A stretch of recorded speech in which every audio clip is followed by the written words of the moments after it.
The ninth month of Russia's invasion of Ukraine started as a slow period, with little land exchanging hands, mostly limited to the southern front.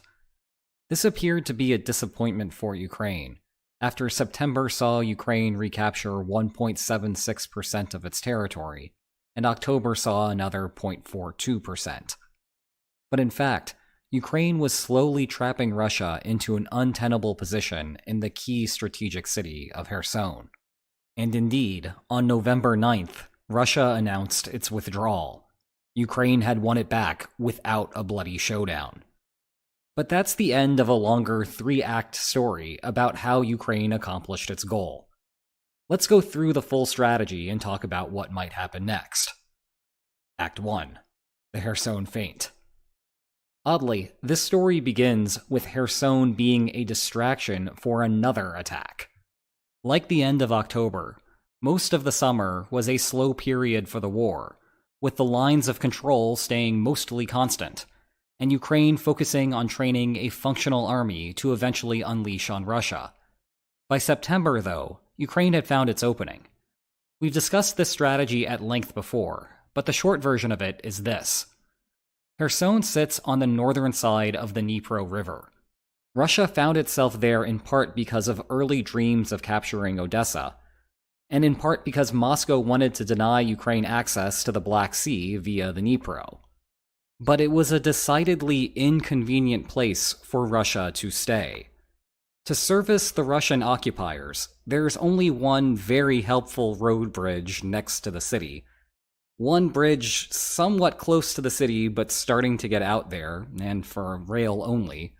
And one very suboptimal hybrid of a dam, hydroelectric power plant, and road bridge very far away from the actual heart of the city. Ukraine spent the summer months bombarding the bridges with HIMARS rockets, making them impassable for military vehicles. This put Russia in a bind. There were two plausible places Ukraine could aim its counterattack, at Kherson or at a set of targets all the way up north. The busted bridges meant that Russia could not rapidly redeploy forces between the two areas. Combined with having too few soldiers more generally, Russia had to pick one, and presumably it would choose whichever one it believed was more valuable, knowing that Ukraine would adjust their attack plans accordingly. And so they injected the additional forces into Kherson. Up north, Ukraine took what Russia was willing to sacrifice, leading to the aforementioned large September gains. But this is still a story about Kherson, which takes us to Act 2, Logistics Sabotage. Although initially a feint, Kyiv intended to have the attacks on Kherson set up a longer-term strategy. With the easier targets taken in the north, Ukraine refocused its efforts to the south. Part of this was to continue its artillery barrages. The other part was traditional advances on the ground. Ukraine focused its efforts to the north of the city, and combined, this forced Russia to keep resupplying the region, lest Ukraine retake it in a walkover. The Russian efforts succeeded in slowing Ukraine's advances. Most of October's paltry gains came from this area, though the pace had slowed to a crawl by the end of the month. Come early November, the map was basically frozen. But two Ukrainian actions elsewhere created a headache for Russia and ultimately killed any long-term plans to stay in Kherson. Focusing in on the region, Russia had two options for resupply: via Crimea in the south, or along Russia's precious land bridge captured in the war.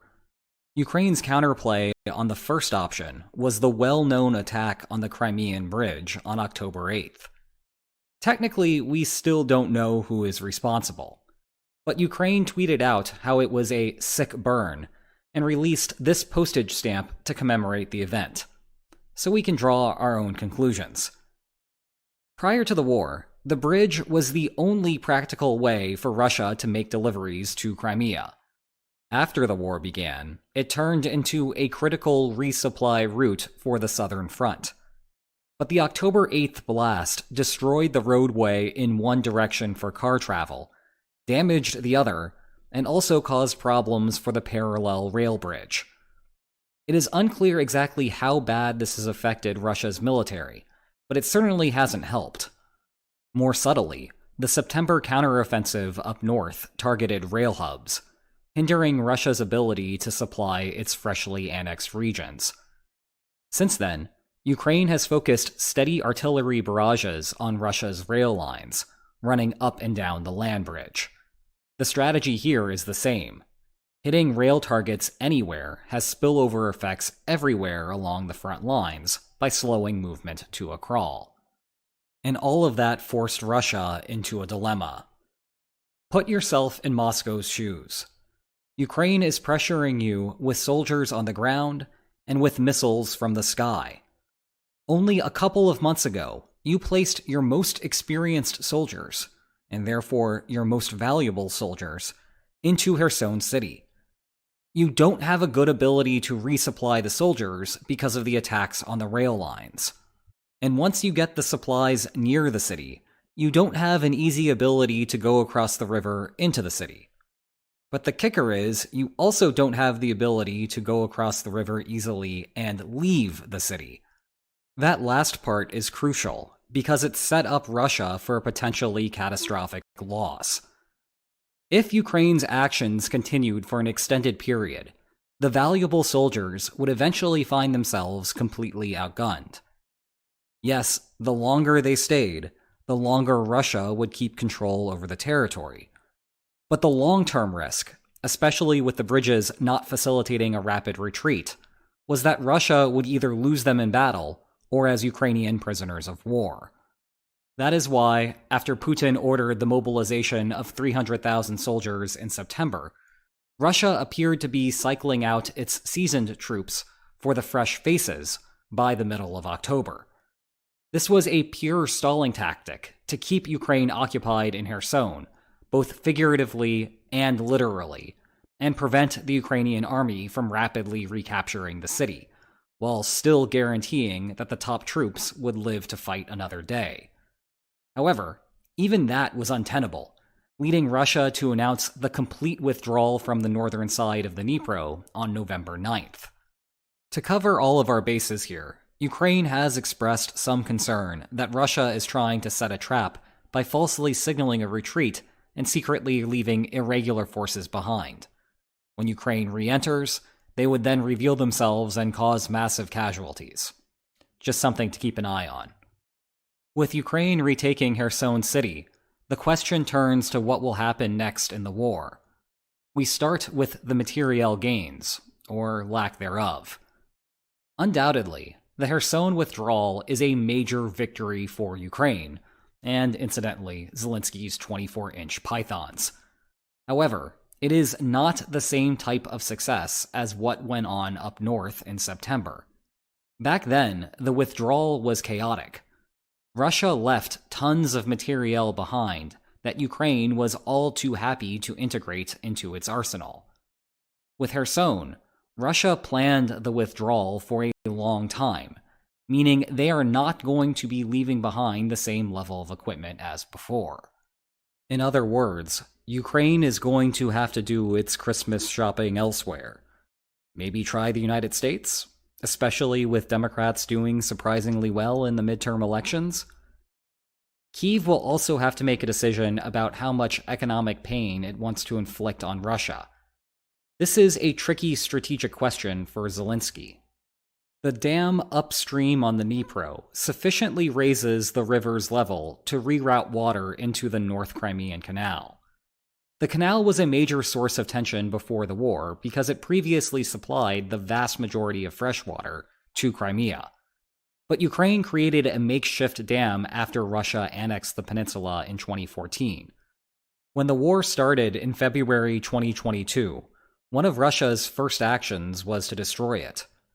And part of Russia's rationale for crossing the Dnipro and heading into Kherson in the first place was to guarantee that Ukraine would not just shut it off at some other point. Now Ukraine has that option again. Will they do it? One risk here is that Russia can essentially hold the Dnipro Dam hostage. We have discussed this before about how Russia was floating the idea that Ukraine was going to conduct a false flag operation on the dam, which led Western intelligence to suspect that Russia was setting up a false flag operation. The reason Ukraine would not want to destroy the dam is because the floodplain downriver would get soaked and suffer untold economic harm. Russia's disincentive is that it needs elevated water lines to keep the canal flowing. But if Ukraine is already denying Russia that, then Moscow might not see any downside. There is the slight issue that the floodplain is more concentrated on the southern side of the Dnipro than on the northern side. But this is occupied Ukrainian territory, so it is not as if Russia cares much about that. Then again, Russia is supposed to care because the signing seen here technically makes the area a full-fledged part of the Federation by Russian law. But the flood will also help cover the Russian exodus, so there's a bonus there too. What's next for the actual military part of the war? The obvious next point of attack for Ukraine is somewhere along the middle of the land bridge.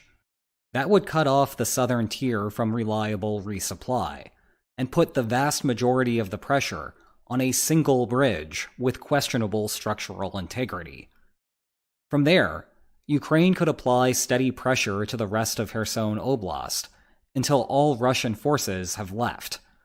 Regardless of that next step, it is likely we are going to see a slowdown. Rainy weather will inhibit tank movements, and more of the Russian mobilized forces are going to begin appearing on the front lines. Combine those together, and Ukraine will need to adapt the strategies it has been pursuing, at least until winter freezes the ground and allows tanks to move more rapidly. Or, if that never happens because of warm weather, then until next summer. In the meantime, it will be interesting to see if the sides become more inclined to pursue negotiations. We have previously discussed how Ukrainian momentum was a major bargaining friction. But even if that gets resolved, there is still uncertainty and Putin's domestic political biases that may continue to make serious negotiations untenable. Where do you think the war is headed next? Let me know in the comments. If you want to know more about the war, you will love my book that explains the causes of it. Check below for more information on that. And if you enjoyed this video, please like, share, and subscribe, and I will see you next time. Take care.